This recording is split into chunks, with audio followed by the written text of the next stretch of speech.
باقی سلیکشن لڑ رہے تھے تو ان کو سپورٹ کرنے کے لیے. اوکے, جہاں الیکشن وہاں سے ایک ڈفرینٹ سیاست چل رہی ہے, یہاں پہ بھی سیاست چل رہی ہے, اور کوئی بھی الیکشن کا مقصد یہ ہوتا ہے کہ کسی بھی کمیونٹی کو اتنا اسٹرانگ کر سکیں کہ وہ اپنے ممبر کا دفاع کر سکے. یہاں پہ ہمارا ایک ممبر ہے عمران ریاض, جو ہمارے ساتھ یہاں پہ رپورٹر بھی تھا, پریس کلب کا ممبر بھی ہے, سب کچھ ہے. اس کو ہم ریلیف نہیں دلوا پا رہے, یہ کیا وجہ ہے؟ سر اس کی وجہ یہ ہے کہ صرف مسئلہ عمران ریاض صاحب کا نہیں ہے, مسئلہ پورے پاکستان کا ہے, ہر پاکستانی کا ہے. عمران ریاض صاحب نے جب حج پہ جانا تھا تو میں مسلسل ان کے ساتھ تھا جب ہم عدالتوں میں جا رہے تھے. عدالتیں آرڈر کرتی رہی, حکومت روڑے اٹکاتی رہی, بہت اسٹرانگ آرڈر تھا جس کو پھر وائلیٹ کیا گیا لاہور ایئرپورٹ کے اوپر. تو مسئلہ یہ ہے کہ پاکستان میں نا اس وقت جو بدقسمتی ہے وہ یہ ہے کہ پاکستان میں عدالتیں ایک طرح سے ایگزسٹ ہی نہیں کر رہی, عدالتوں سے کوئی ہوپ نہیں رہی. عدالتوں میں صرف یہ ہے کہ اسلام آباد ہائی کورٹ کے 5-6 ججز ہیں جن کے سامنے کیس لگ جائے تو وہ دبنگ آرڈر بھی کرتے ہیں, ان کے آرڈرز پہ کسی حد تک امپلیمنٹیشن بھی ہو جاتی ہے. لیکن سب سے زیادہ مسئلہ ہوتا ہے کہ سپریم کورٹ کا, کہ سپریم کورٹ کا مزاج کیا ہے, چیف جسٹس پاکستان کا مزاج کیا ہے. آپ دیکھیں کہ چیف جسٹس پاکستان جسٹس یحییٰ عفدی صاحب نے ایک حکم دیا اور انہوں نے ایک ملاقات کی ATC ججز کے ساتھ اور کہا کہ ATC کے ججز آزادانہ فیصلے کریں, کوئی دباؤ نہ لیں. لیکن اس کے بعد ہم نے دیکھا ہے کہ ATC کے ججز نے جتنے تباہ کن فیصلے دیے وہ شاید قاضی فائز عیسیٰ کے دور میں بھی نہ ہوئی ہو. تو مسئلہ یہ ہے کہ ہم نے یہ دیکھا کہ عطا بندیال کے دور میں بھی ہم عمران خان کو چھڑوا نہیں پائے تھے, اور وہ جب جیسے بھی آئے تھے وہ آپ کے سامنے ہی ہیں. تو کوئی آپ کے خیال میں صحافی کمیونٹی کیا رول پلے کر سکتی ہے؟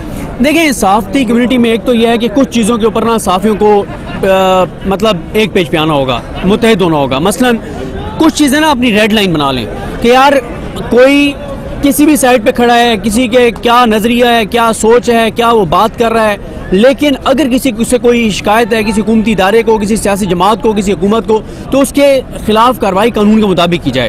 ہم قانون کے مطابق کارروائی سے کبھی بھی انکاری نہیں ہے. ہاں بالکل ٹھیک ہے. ان کا یہ اختلاف ہے کہ یہ صحافی نہیں, یہ ترجمان بن گیا ہے, لیکن اس کی بھی اتنی سخت سزا تو نہیں ہو سکتی کہ آپ کسی کو. دیکھیں بات یہ ہے کہ اب یہ کوئی اور تو فیصلہ نہیں کرے گا نا کہ کون ترجمانی کر رہا ہے اور کون صحافت کر رہا ہے. ٹھیک ہے, اس طرح سے تو پھر جو دوسری سائڈ پہ کھڑے ہیں وہ بھی ایک انتہا پہ پہنچے ہوئے ہیں, اور پھر وہ تو بینیفیشری بھی ہیں حکومت سے اور حکومتی اداروں سے اور وہ ساری چیزیں. تو بات یہ ہے سر کہ جو بھی کسی سے مسئلہ ہے آپ قانون کے مطابق کارروائی کریں. مسئلہ وہاں پہ ہوتا ہے جہاں پہ جبری گمشدگیاں کی جاتی ہیں, جہاں پہ اغوا کیا جاتا ہے, جہاں پہ پھر جو ہے وہ ٹارچر کیا جاتا ہے. مسئلہ ان چیزوں سے ہے. تو میں خیال ہے صحافتی کمیونٹی کو, تمام تنظیموں کو, تمام صحافیوں کو, تمام میڈیا ورکرز کو کچھ چیزوں پر ایک پیج پر آنا ہوگا. دور PMLN کا ہو, پیپلز پارٹی کا ہو, PTI کا ہو, کسی کا دور ہو, لیکن صحافیوں کے ساتھ قانون کے سے ہٹ کے کارروائی ہوگی تو ہم ایک ساتھ کھڑے ہوں گے. یہ کرنا چاہیے. لیکن اب ذرا ملکی سیاست کی بات کرتے ہیں. 26 نومبر کے بعد ایسے لگ رہا تھا جیسے تحریک انصاف نے اپنا آخری پتہ کھیل دیا, کام ختم ہو گیا. اب یہ رچرڈ گرینیل آ گئے ہیں اور یہ ایک ایسے لگ رہا ہے کہ عمران خان کے پاس کارڈوں کی کمی نہیں ہے. ہر روز کوئی ایسی صورتحال پیدا ہو جاتی ہے اور اس میں بے شک سوشل میڈیا کا ایک مین کردار ہے. تو آپ کہاں دیکھ رہے ہیں کہ کیا یہ تحریک انصاف اپنی سٹرگل میں کامیاب ہوتی ہوئی نظر آ رہی ہے؟ دیکھیں بات یہ ہے کہ تحریک انصاف اس وقت آپ کہیں گے کہ یہ ناکام ہو سکتی ہے جب عوام ان کے خلاف ہونا شروع ہو جائیں, جب عوام میں پاپولیرٹی کم ہو جائے.